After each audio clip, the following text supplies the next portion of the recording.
క్రీస్తునందు ప్రియ స్నేహితులారా, దేవుని బిడ్డలారా, సహోదరి సహోదరులారా, మనందరము యేసు క్రీస్తు యొక్క రక్తంలో కడగబడినటువంటి జనాంగంగా దేవుని సన్నిధిలో ప్రార్థన చేస్తున్నాం. యేసు ప్రభువే కనుక శిలువలో మరణించకపోయినట్లయితే మనం ఈ రీతిగా కూడుకునే వాళ్ళం కాదు, క్రైస్తవులుగా పిలువబడేటువంటి వారం కాదు, ప్రార్థనలు చేసేటువంటి వారం కాదు. ఈరోజు మనం ప్రార్థన చేస్తున్నామంటే అది దేవుని యొక్క కృప.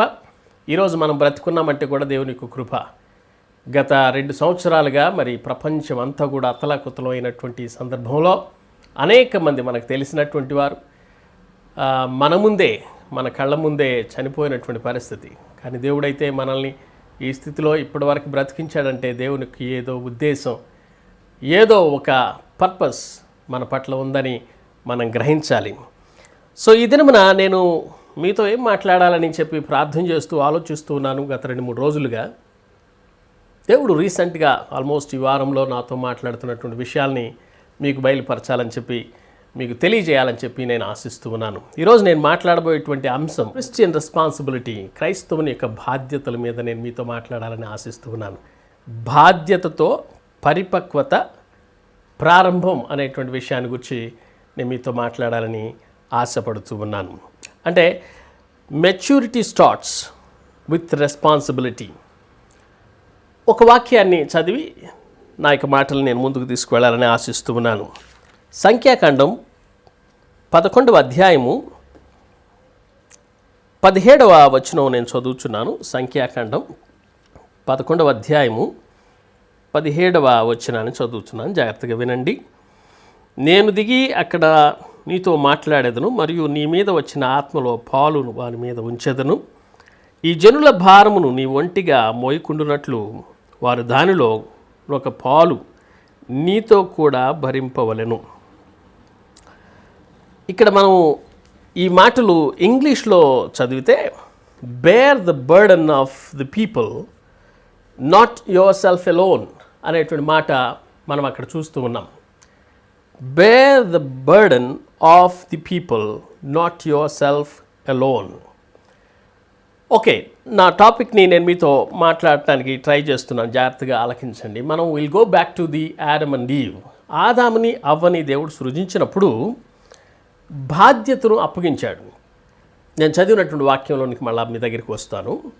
ఆదాముని అవ్వని ఎప్పుడైతే దేవుడు సృజించాడో అక్కడ ఒక బాధ్యతను అనేటిదాన్ని ఇచ్చాడు. మనకు తెలుసు, ఆదికాండం 1వ అధ్యాయము 28వ వచనంలో మనం చూస్తూ ఉన్నాం. 1వ అధ్యాయము 28వ వచనంలో ఆశీర్వదించను. ఎట్లనగా మీరు ఫలించి అభివృద్ధి పొంది విస్తరించి భూమిని నిండించి దానిని లోపరుచుకునుడి. సముద్రపు చేపలను, ఆకాశ పక్షులను, భూమి మీద ప్రాకు ప్రతి జీవిని ఏలుడని దేవుడు వారితో చెప్పాను.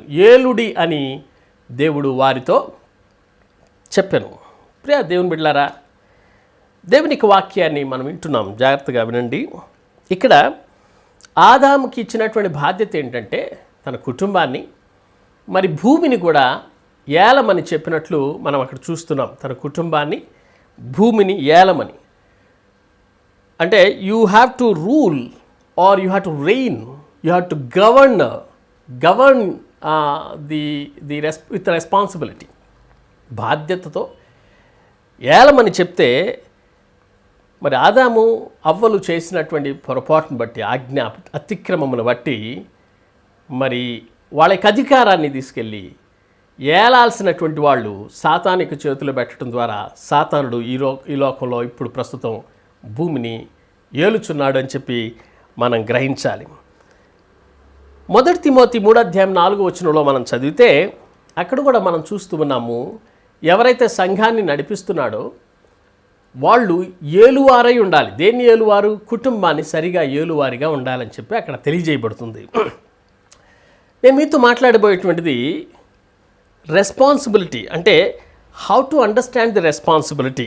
Responsibility is natural and also supernatural. సామాన్యమైనటువంటిది మరియు మానవాతీతమైనటువంటిది అని కూడా మనం జ్ఞాపకం పెట్టుకోవాలి. So until you become responsible, God will not trust you anything and give you. అంటే నీ బాధ్యత వహించకుండా, నీవు బాధ్యత తీసుకోకుండా దేవుడు నిన్ను నమ్మి నీకు బాధ్యతను ఇవ్వడు.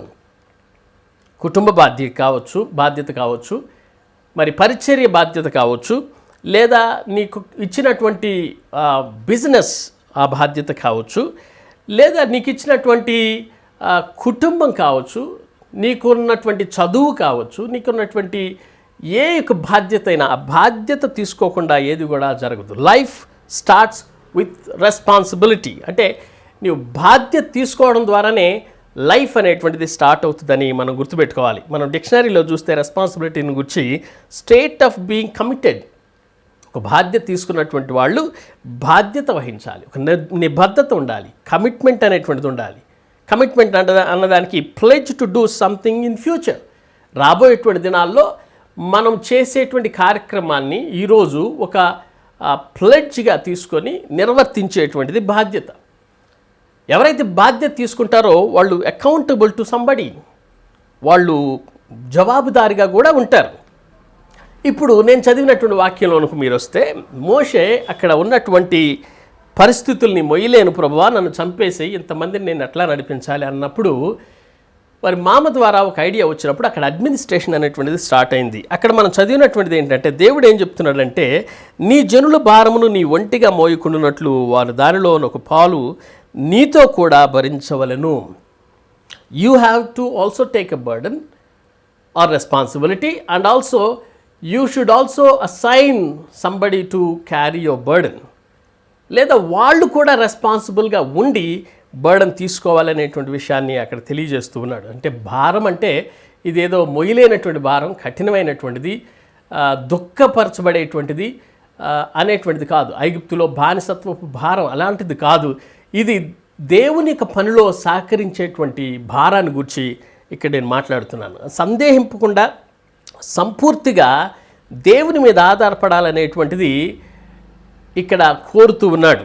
ఈ ప్రజలందరూ కూడా దేవుని మీద ఆధారపడాలని. సో దేవుడు చేసినట్టు, గతంలో చేసినటువంటి పనుల మీద మరియు ఇప్పుడు తను చేస్తున్నటువంటి శక్తివంతమైనటువంటి కార్యాలను కూడా దృష్టిలో పెట్టుకొని మనము ముందుకు సాగాలనేటువంటి విషయాన్ని గుర్తుపెట్టుకోవాలి.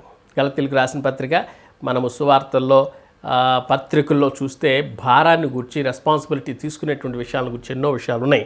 గలతీ 6:5 మనం చూస్తున్నాం, ప్రతివాడును తన బరువు తానే భరించవలెను కదా, ప్రతివాడు తన బరువును తానే భరించవలెను కదా అనేటువంటి మాట మనం అక్కడ చూస్తూ ఉన్నాం. ప్రియ స్నేహితులారా, దేవుని బిడ్డలారా, దేవుని యొక్క వాక్యాన్ని మనం వింటూ ఉన్నాం. Responsible to govern your self. మొట్టమొదట మనకి మనంగా బాధ్యత వహించి మన జీవితాన్ని మనం సరైనటువంటి రీతిగా మనం నడుపుకోవాలి.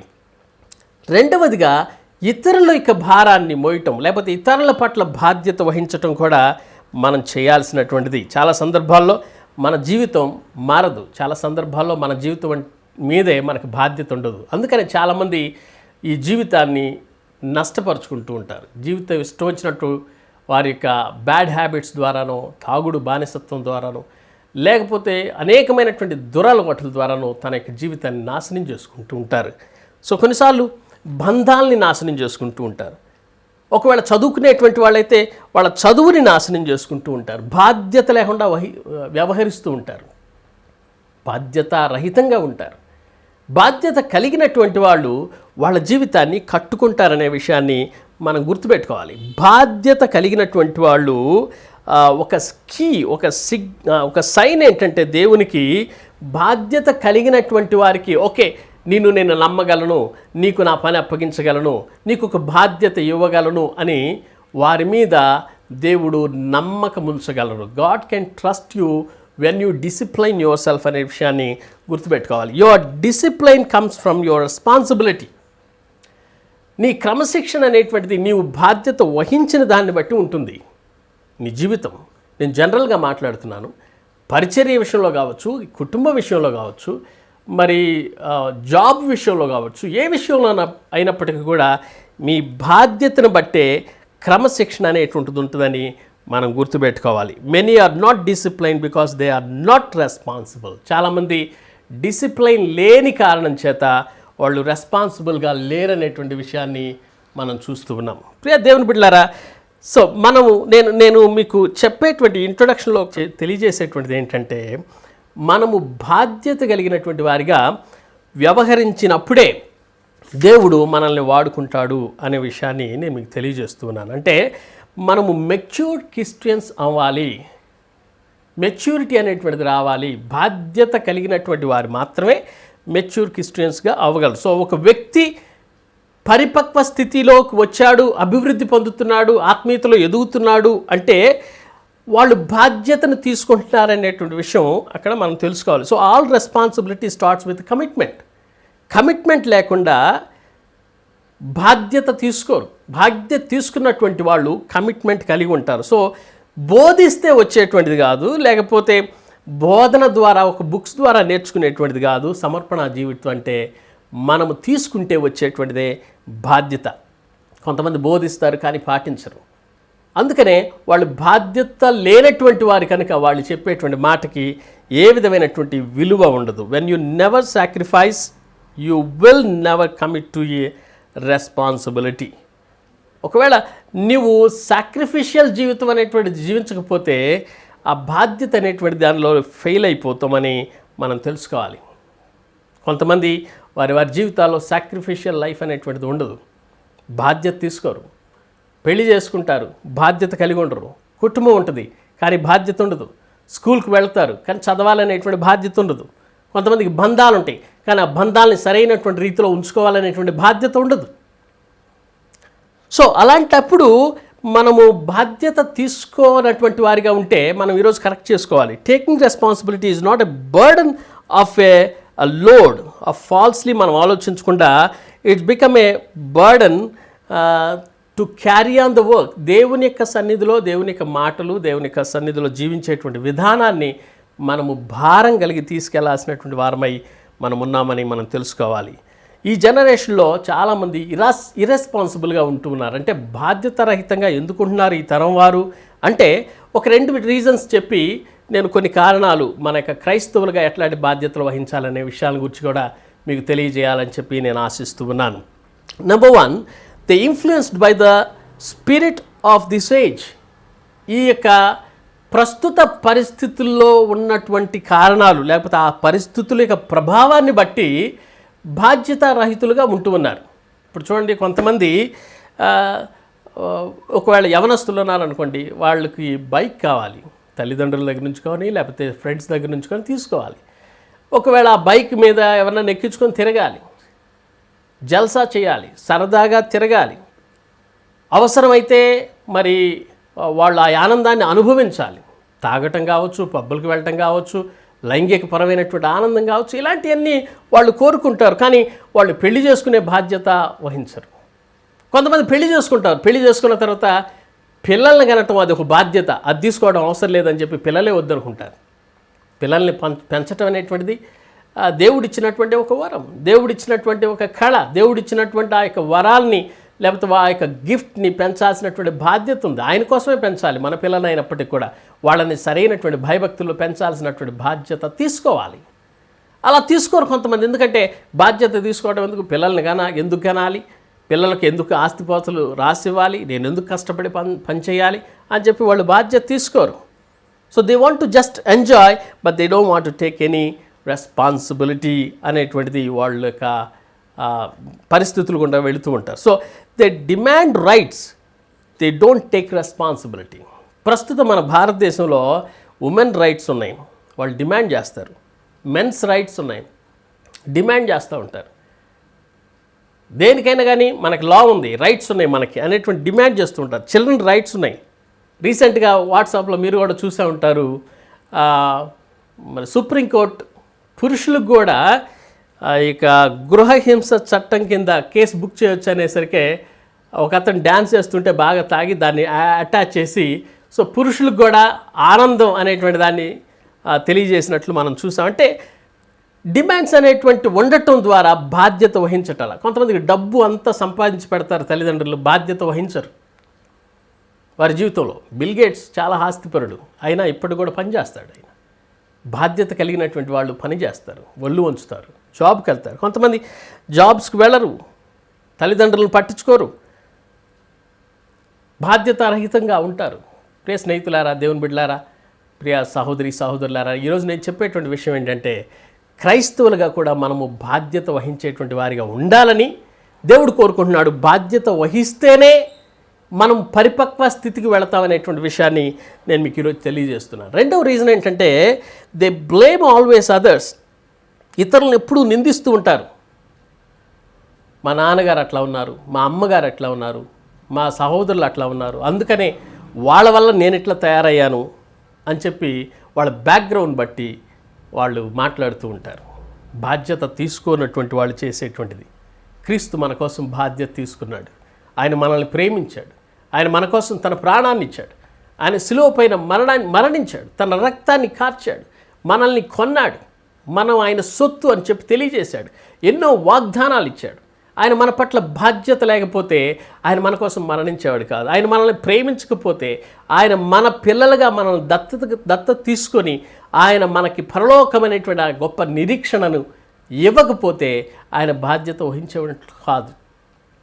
ఆయన బాధ్యత వహించాడు కనుక, ఆయన రెస్పాన్సిబుల్ తీసుకున్నాడు కనుక మనం ఈ స్థితిలో ఉన్నాం. మనం కూడా బాధ్యత కలిగినటువంటి వారిగా పరిపక్వ స్థితికి వెళ్ళాలని, దినదినము ఎదగాలనేటువంటిదే దేవుని యొక్క ఆశని నేను మీకు ఈరోజు తెలియజేస్తున్నాను. క్విక్గా క్రైస్తవుని యొక్క బాధ్యతలు ఏంటి అనేటువంటి విషయాన్ని మనం ఆలోచిస్తే, హెబ్రీయులకు రాసిన పత్రిక 6వ అధ్యాయము 9 నుండి 12 వరకు ఉన్నటువంటి వచనాలు చదువుతున్నాను, వినండి. హెబ్రీయులకు రాసిన పత్రిక 6వ అధ్యాయము 9వ వచనం. అయితే ప్రియులారా, మేమిలాగు చెప్పుచున్నను, మీరెంతకంటే మంచిదియు రక్షణకరమైనదియునైన స్థితిలోనే ఉన్నారని రూఢిగా నమ్ముచున్నాను. మీరు చేసిన కార్యములను మీరు పరిశుద్ధులకు ఉపచారం చేసి ఇంకనూ ఉపచారము చేయకుండుట చేత తన నామమును బట్టి చూపిన ప్రేమను మరుచుటకు దేవుడు అన్యాయస్తుడు కాదు. మీరు మందులు కాక విశ్వాసము చేత ఓర్పు చేత వాగ్దానములను స్వతంత్రించుకుని వారిని పోలి నడుచుకున్నట్లుగా మీలో ప్రతివాడును మీ నిరీక్షణ పరిపూర్ణమగు నిమిత్తము మీరిదివరకు కనపరిచిన ఆసక్తిని తుదమట్టుకు కనపరచవలనని అపేక్షించుచున్నాను. ఇక్కడ ఆత్మీయమైనటువంటి ఫలాలు వారిలో చూసినటువంటి ఈ యొక్క రాసినటువంటి గ్రంథకర్త, కొంతమంది అపోస్తుడైన పౌలు రాశాడని అభిప్రాయపడతారు. మన తెలుగు బైబిల్లో కూడా అపోస్తుడైన పౌలే రాశాడనేటువంటి విధంగా ఉంది. కొంతమంది అపోజ్ చేస్తూ ఉంటారు, అపోస్తుల కార్యం ఈ యొక్క అపోస్తుడైన పౌలు హెబ్రీయులకు రాయలేదని. ఏదేమైనప్పటికీ కూడా పరిశుద్ధాత్ముడు రాసినటువంటి విషయం ఏంటంటే, ఆధ్యాత్మిక ఫలాలు వీరిలో కనిపించాయని చెప్పి వారిని అభినందిస్తూ చెప్పుచున్నటువంటి మాట ఇక్కడ మనం చూస్తున్నాం. ఇక్కడ 3 విషయాలు ఉన్నాయి మనం గమనించాల్సింది. దేవుణ్ణి వాళ్ళు ప్రేమించారు, రెండవది ఆయన కోసం పనిచేశారు, మూడవది దేవుని ప్రజలకు సహాయం చేశారు. దేవుణ్ణి ప్రేమించారు, దేవుని కోసం పనిచేశారు, ఆ తర్వాత దేవుని ప్రజల కోసం సహాయం చేసినట్లు మనం చూస్తూ ఉన్నాం. అంటే అప్పగించిన పనిలోని పాత్రలను నమ్మకంగా చేయుటకు అప్పగించుటయే బాధ్యత. అప్పగించినటువంటి పనిని, పాత్రలను నమ్మకంగా చేయుటకు అంగీకరించుటయే బాధ్యత. ఒక పని ఏదైనా అప్పగిస్తే దాన్ని అంగీకరించి శ్రద్ధతో చేయటం అనేటువంటిది బాధ్యత. దీన్ని మనం గుర్తుపెట్టుకొని క్విక్గా ఒక 5 విషయాలు నేను క్లియర్గా ఎక్స్ప్లెయిన్ చేయను, మీకు రెఫరెన్సెస్ మాత్రమే ఇస్తాను. మొదటిది ఏంటంటే, it's your responsibility to belong to A local Bible believing church. మొట్టమొదటిది, బైబిల్ సత్యాన్ని నమ్మి వాటి ప్రకారం నడిచేటువంటి స్థానిక సంఘంలో కలిసి ఉండటం అనేటువంటిది నీ బాధ్యత. ప్రియ స్నేహితులారా, దేవుని బిడ్డలారా, ఈనాడు లోకల్ చర్చికి కట్టుబడి ఉండి పాస్టర్కి వారి తల్లిదండ్రులని, వారు ఆత్మీయమైనటువంటి తల్లిదండ్రులని, ఈ సంఘంలో నేను రక్షించబడ్డాననేటువంటి బాధ్యత కలిగినటువంటి విశ్వాసులు చాలా తక్కువైపోయారు. క్రీస్తు నమ్మటం ఒకటి, ఏదో నామకార్థం కాకుండా యేసు ప్రభుని నమ్మటం అనేటువంటిది చాలా ఇంపార్టెంట్. రెండవది, ఆయన యొక్క సత్యం ప్రకారం, బైబిల్ ప్రకారం నడవటం అనేటువంటిది మరొక ఇంపార్టెంట్. నేను చెప్పేటువంటిది క్రైస్తవులు అనబడేటువంటి వారి గురించి, అనగా మతపరమైనటువంటి వారి గురించి కాదు, లేదా గవర్నమెంట్ లెక్కలో క్రైస్తవులు అనబడేటువంటి వారి గురించి కాదు. క్రీస్తుని నమ్మి దేవుని యొక్క వాక్య ప్రకారము, ఆయన యొక్క పద్ధతుల ప్రకారం, ఆయన జీవన శైలి ప్రకారం, ఆయన మాట ప్రకారం, ఆయన వాక్య ప్రకారం నడిచేటువంటి వారి గురించి నేను మాట్లాడుతున్నాను.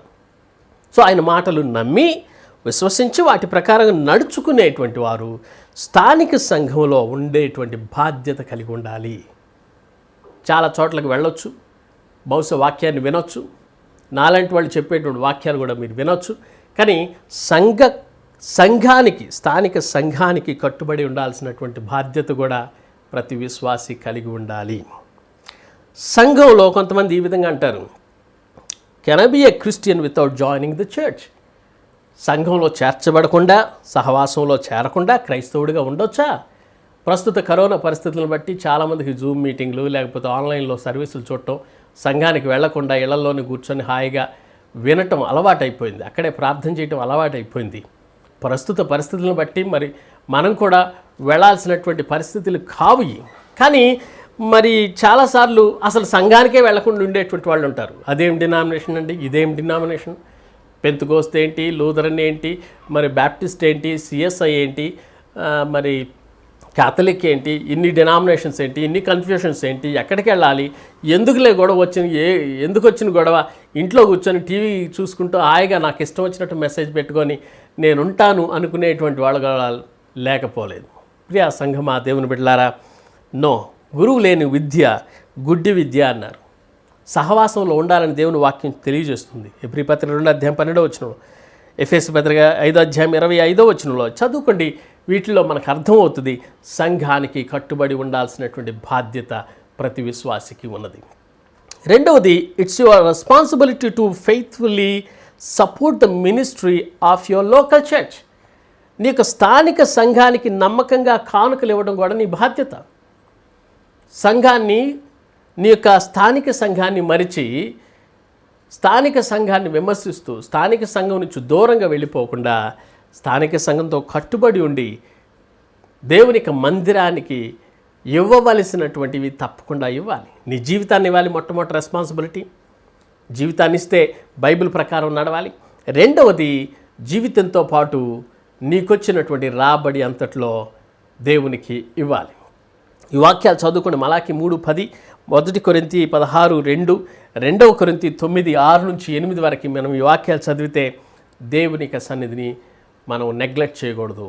కానుకలు, దశమ భాగంలో, కృతజ్ఞతలు దేవునికి ఇవ్వాల్సినటువంటివి మీరు వర్ధిల్లిన కొలది మీరు దేవునికి ఇవ్వాలని ఉంది. వర్ధిల్లిన కొలది. కొంతమంది ప్రమోషన్ ఆఫ్టర్ ప్రమోషన్ వస్తూనే ఉంటుంది, వాళ్ళు వేసే కానుక మాత్రం అంతే ఉంటుంది. వాళ్ళకి ఎన్నో విధాలైనటువంటి బెనిఫిట్స్ వస్తూ ఉంటాయి, కానీ దేవునికి ఇచ్చేటువంటిది మాత్రం వాళ్ళు వర్ధిల్లాలి. కానీ దేవుని సన్నిధిని వర్ధిల్లింపజేయటానికి, దేవుని మందిరాన్ని కూర్చి ఆలోచించటానికి వాళ్ళకి మనసు ఉండదు. సో బాధ్యత కలిగినటువంటి క్రైస్తవుడు తన జీవితాన్ని ఇస్తాడు, దేవుని కోసం వాక్యానుసారంగా నడుస్తాడు. బాధ్యత కలిగినటువంటి వ్యక్తి స్థానిక సంఘంలో ఇవ్వటం మానివేయుడు. మూడో విషయాన్ని నేను చెప్తాను. It's your responsibility to faithfully work within the organisation of your local church. స్థానిక సంఘము నిర్వహించు పనులలో నమ్మకస్తునిగా ఉండటం నీ బాధ్యత. కొంతమంది దేవునికి జీవితాన్ని ఇస్తారు, దేవునికి మనీ ఇస్తారు, ధనాన్ని ఇస్తారు, కానీ నమ్మకంగా ఉండరు. దేనిలో? పనులు చేయటంలో నమ్మకంగా ఉండరు. డబ్బులు ఇస్తే ఎవరైనా పని చేస్తారండి. డబ్బులు ఇస్తే కాదు, డబ్బులు ఇవ్వాలి, ప్లస్ నీ వంతుగా నీవు పని కూడా చేయాలి, బాధ్యతను వహించినటువంటి వాడిగా ఉండాలి. ఎన్నో విషయాలు నేను చెప్పడానికి నాకు సమయం లేదు, జాగ్రత్తగా ఆలకించండి. మీరు ఎఫెసీ పత్రిక మరియు పేతురు పత్రిక, కొలసీలకు రాసినటువంటి పత్రిక, పౌలు చెప్తూ ఉన్నాడు భార్యకు కావాల్సిన బాధ్యతల గురించి, భర్తకు కావాల్సినటువంటి బాధ్యతల గురించి. అదే రీతిగా ఎఫెసీ పత్రికలోనే 4:8 మరియు 11-12 మనం చూస్తూ ఉన్నాము పరిచర్య ధర్మాన్ని జరిగించేటువంటి బాధ్యతలను గురించి. కొందరిని అపోస్తలులు గాను, కొందరిని ప్రవక్త గాను, కొందరిని మరి కాపరులు గాను, కొందరిని ఉపదేశకులు గాను ఆయన నియమించాడు. సో సంఘంలో ఉండాల్సినటువంటి బాధ్యతలు, సంఘంలో కొంతమందికి టీం ఏర్పాటు చేసి సంఘ అభివృద్ధి కోసం ఏర్పాటు చేశారు. కుటుంబంలో బాధ్యత తీసుకున్నటువంటి వ్యక్తి మరి కుటుంబంలో భర్తగా తన బాధ్యతలు నెరవేర్చాలి, భార్యగా తన యొక్క ధర్మాన్ని నెరవేర్చాలి, పిల్లలు పుట్టిన తర్వాత వాళ్ళని పెంచేటువంటి బాధ్యత తీసుకోవాలి. ఇవన్నీ కూడా బాధ్యతలు. బాధ్యత లేకపోతే ఇష్టానుసారంగా ప్రవర్తిస్తూ ఉంటే, చాలాసార్లు మనం అంటూ ఉంటాం, కొంతమంది అంటూ ఉంటే చూస్తూ ఉంటాం, ఏ బాధ్యత లేనోడు, తాడు తమ్మే లేనోడు, తిరుగుబోతుగా ఉన్నవాడు, పని పాట లేనోడు, బాధ్యత వహించినటువంటి వాడు అట్లా ఉండడు. క్రైస్తవుడిగా కూడా మనకు కొన్ని బాధ్యతలు ఉండాలని దేవుడు ఈరోజు గుర్తు చేస్తున్నాడు. ప్రియ సహోదరి సహోదరుడా, దేవుని వాక్యాన్ని జాగ్రత్తగా గమనించండి. 4వ విషయం, it is your responsibility to faithfully fellowship with in your local church. నీ యొక్క స్థానిక సంఘ సహవాసంలో నమ్మకస్తునిగా ఉండటం అనేటువంటిది నీ బాధ్యత. స్థానిక సంఘంలో సహవాసంలో నమ్మకత్వం. మీరు చూడండి, సహవాసంలో అందరూ చాలామంది కూడుకుంటారు, ప్రైజ్ లార్డ్ బ్రదర్ అని చాలా హృదయపూర్వకంగా చెప్పినట్టే ఉంటారు. లోపల మాత్రం వాళ్ళు వెళ్ళిపోయిన తర్వాత దుర్మార్గుడు, దుష్టుడు, ఆ మెట్ల ఈ మెట్ల అని సాకులు చెప్తూ ఉంటారు. లోపల ఒకటి పైన ఒకటి వేషధారణ అనేటువంటి జీవితం. సంఘంలో ఐక్యత, ఆ యొక్క ఐక్యతలో కూడా సహవాసంలో కూడా నమ్మకత్వం ఉండటం అనేటువంటిది మన బాధ్యత. మనము హెబ్రీ పత్రిక 10:24-25 వరకు చదువుకోండి. సమయం లేదు నాకు, సమయం ఇవన్నీ చదవడానికి వివరించడానికి. 10:24 వచనాన్ని చదివితే అక్కడ ఉంటుంది, కొందరు మానుకొనుచున్నట్టుగా సమాజముగా కూడుకొనుట మానక ఒకరినొకడు హెచ్చరించుచు ఆ దినము సమీపించుట చూచిన కొలది మరి ఎక్కువగా అలాగూ చేయుచు ప్రేమ చూపుటకును సత్కార్యములను చేయుటకును ఒకరినొకడు పురికొల్పవలనని ఆలోచించము. సహకరించుకోవాలి, ఇతరులకి సహాయం చేయాలి, ప్రార్థన చేయాలి, కూడుకోవడానికి ప్రయత్నం చేయాలి. ఒకవేళ సంఘంగా ఫిజికల్గా గ్యాదర్ అవ్వకపోతే ఇలా జూమ్ మీటింగ్స్ ద్వారా కూడుకోవాలి. ఐక్యత అనేటువంటిది, ఆ సహవాసం అనేటువంటిది పోగొట్టుకొనియొద్దు. నెహెమ్యా గ్రంథంలో 13:11 అంటాడు. నెహెమ్యా గ్రంథము 13:11 చదివితే అక్కడ ఒక మాట ఉంది, ఆ మాట కూడా చదువుతా నేను. నెహెమ్యా గ్రంథం 13:11,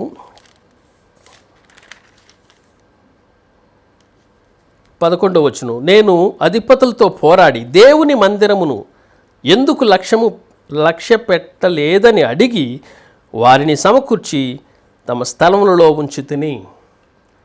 మందిరాన్ని లక్ష్య పెట్టకపోతే ఎవరొకటి ఇనిషియేటివ్ తీసుకొని లక్ష్య పెట్టేటట్టు చేయాలి. ప్రార్థన లేకపోతే ఎవరన్నా ఇనిషియేటివ్ తీసుకొని ప్రార్థన చేసేటువంటి వారిగా పురికొల్పాలి. వాక్యం లేకపోతే వాక్యాన్ని బోధించేటువంటి సామర్థ్యం కలిగినటువంటి వారి చేత వాక్యాన్ని బోధింపు చేయాలి. ఎవరైనా తొలగిపోతుంటే వారిని సమకూర్చాలి. ఏదైనా జరగకూడనటువంటిది సంఘంలో జరుగుతుంటే సరిచేసేటువంటి బాధ్యత తీసుకోవాలి. చాలాసార్లు పాస్టర్ గారిదే బాధ్యత అనుకుంటారు. నిజానికి గొర్రెలను కనాలి, సంఘ అభివృద్ధి కోసం పాటుపడాలి, పని చేయటంలో సహకరించడంలో సంఘం ముందుకి రావాలి. స్వార్థ బుద్ధితో కాదు, ఏదో డబ్బు కోసం కాదు, పదవి కోసం కాదు, దేవుని పని జరిగించాలనేటువంటి నిర్ణయ ప్రకారంగా ఆయన చిత్తానుసారంగా ఈ పని జరిగించాల్సినటువంటి వారిపై మనం ఉన్నాం. ఫైనల్ విషయం చెప్పి నేను ముగిస్తాను. It's your responsibility to bring others in to body of Christ and your local church. నీ స్థానిక సంఘంలోనికి మరియు క్రీస్తు శరీరంలోనికి ఇతరులని తీసుకురావడం అనేటువంటిది నీ బాధ్యత. ఇతరులను తీసుకురావడం నీ బాధ్యత. ఇతరులను తీసుకురావడం అంటే నా అర్థం ఆ సంఘంలో నుంచి ఈ సంఘంలో నుంచి ఆ సంఘంలో నుంచి పోగు చేయటం అనేటువంటిది కాదు నా అర్థం. యేసు ప్రభు తన శిష్యులతో అంటాడు కదా, కోత ఎంతో విస్తారం కానీ కోసేటువంటి పని వారు చాలా తక్కువగా ఉన్నారు.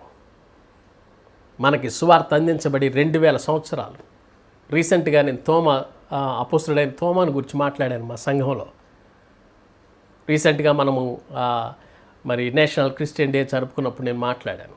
2000 సంవత్సరాలు అయినటువంటి సువార్త అందించినటువంటి భారతదేశంలో ఉన్నటువంటి క్రైస్తవుల సంఖ్య పర్సంటేజ్ 3, 4, 5 అని చెప్పుకుంటూ ఉన్నారు. ఒకవేళ నిజమైనటువంటి లెక్కలు వేస్తే మహా అయితే ఒక 10% అవుతుంది. మరి 90% ఏంటి?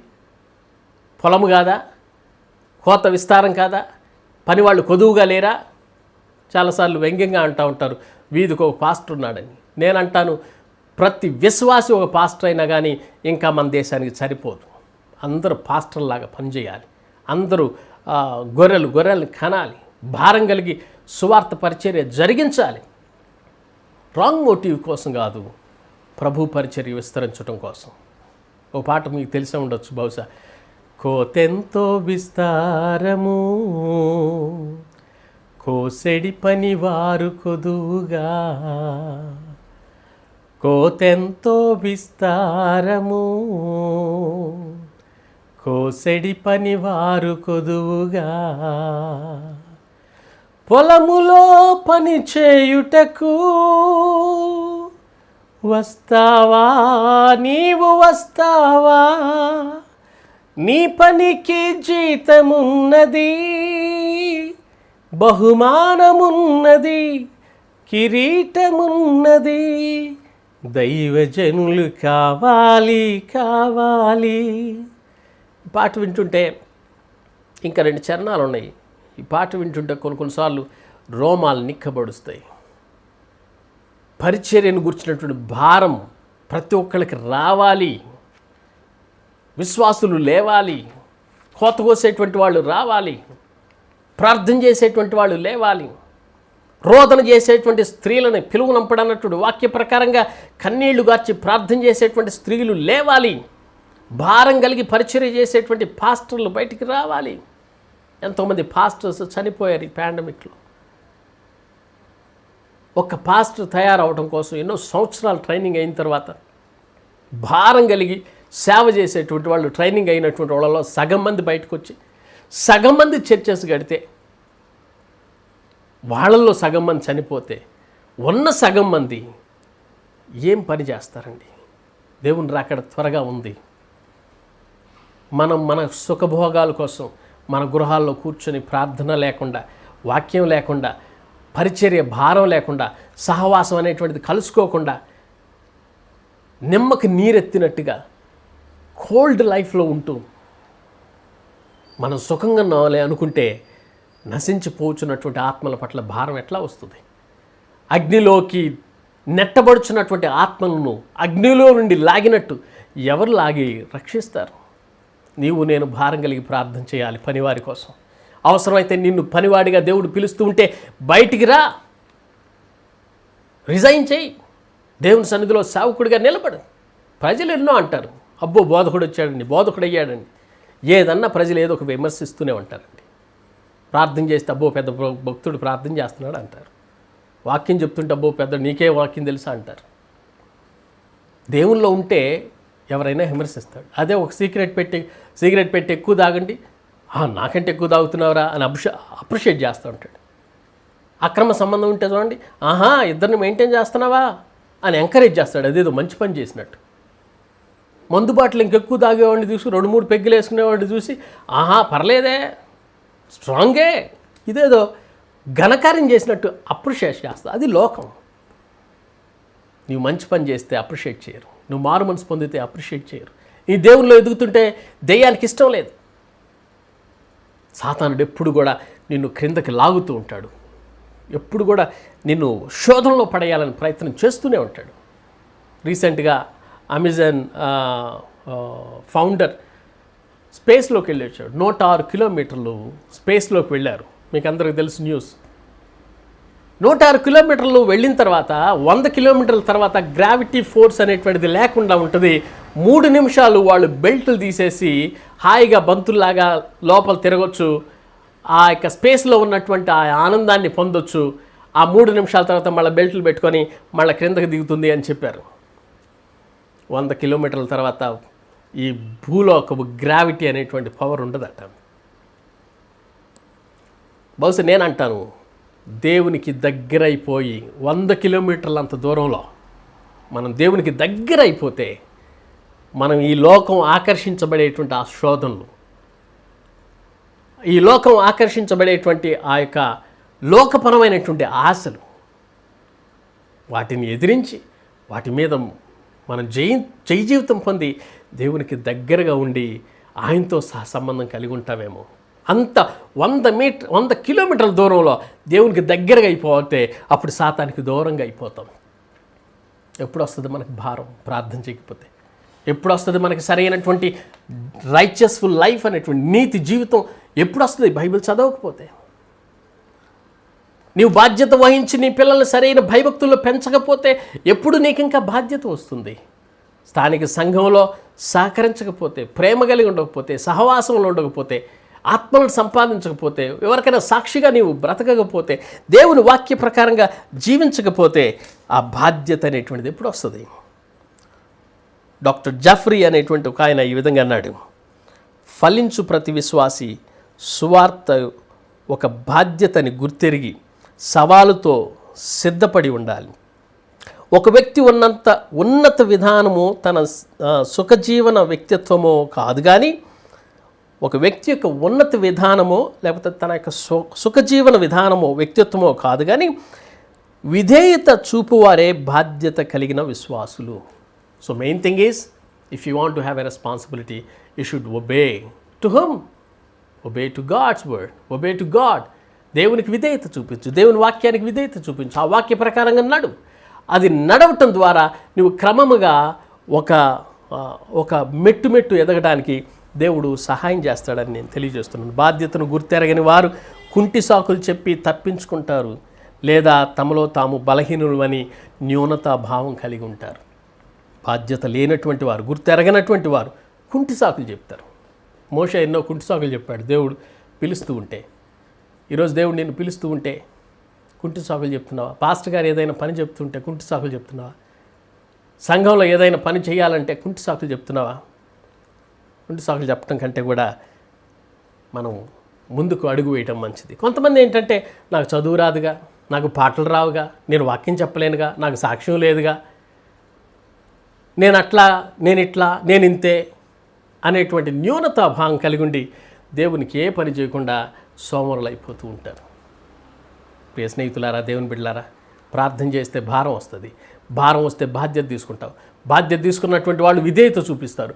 విధేయత చూపించిన వాళ్ళు ఆయన ఆజ్ఞ, నువ్వు సర్వలోకానికి వెళ్ళి సర్వ సృష్టికి సువార్తను ప్రకటించమన్నటువంటి ఆజ్ఞకి లోబడతారు. న్యూనతా భావం ఉండదు. ఒకవేళ ఉన్నా దేవునిలో అధిగమించి ముందుకెళ్తారు. ఎక్కువసార్లు బలహీనలనే దేవుడు ఆడుకున్నట్టు బైబిల్ గ్రంథంలో ఉంది. God can use anyone. నీవు నత్తేడువా, మాట్లాడలేవా, మోషేను వాడుకోలేదా, నిన్ను కూడా దేవుడు వాడుకుంటాడు. దావీదు కవచం సరిపోలేదు, యుద్ధవీరుడు ఏం కాదు, చాలా చిన్నవాడు. 40 రోజులుగా ఛాలెంజ్ చేస్తున్నటువంటి గొల్యాతును సైతం ఒక రాయితో చంపేయగలిగినటువంటి శక్తి దేవుడిచ్చాడు. నీకు కూడా దేవుడు ఇవ్వగలడు. గొల్యాతు లాంటి సమస్యను ఎదిరించగలవు, విశ్వాసంలో ముందుకు వెళ్ళగలవు. మార్క్ బలహీనుడే, పరిచర్యల నుంచి తొలగివెళ్ళిపోయాడు. కానీ మార్క్ని మళ్ళా ఉపయోగపడేటువంటి సాధనంగా ఎవరైతే వద్దన్నాడో అలాంటి ఆయా అపోస్తలుడు పౌలే మళ్ళా మార్కును గురించి సాక్ష్యం ఇచ్చాడు. ఎంతో సహకరించాడు మార్క్. తనను బట్టి ఈరోజు మార్క్ సువార్త బైబిల్లో ఉంది. వెనక్కి తిరిగి వెళ్ళిపోయినోడు కూడా దేవుడు వాడుకొని ఒక సువార్తను రాసేటట్టు దేవుడు చేశాడు. తిమోతి అల్సర్ వ్యాధి కలిగినటువంటి వాడు, మంచి పాస్టర్గా సాక్ష్యం ఇచ్చినటువంటి పౌలు గారు అప్రిషియేట్ చేస్తూ ఉన్నటువంటి తిమోతి మంచి పాస్టర్గా ఉన్నాడు. ఆమోసు వ్యవసాయం చేసేవాడే, కానీ ఈరోజు ఆమోసు గ్రంథం బైబిల్లో ఉందంటే వ్యవసాయకు చేసేటువంటి వాడిని దేవుడు వాడుకున్నాడు. దావీదు మోసగాడు, దావీదు స్త్రీతో సంబంధం కలిగినటువంటి వాడు, మర్డర్ చేసినటువంటి వాడు. అయినా దేవుడు దావీదుని రాజుగా హెచ్చించాడు, నా హృదయానుసారుడు అన్నాడు. యాకోబు మోసగాడు, అబద్ధీకుడు, అందరినీ మోసం చేసేవాడే.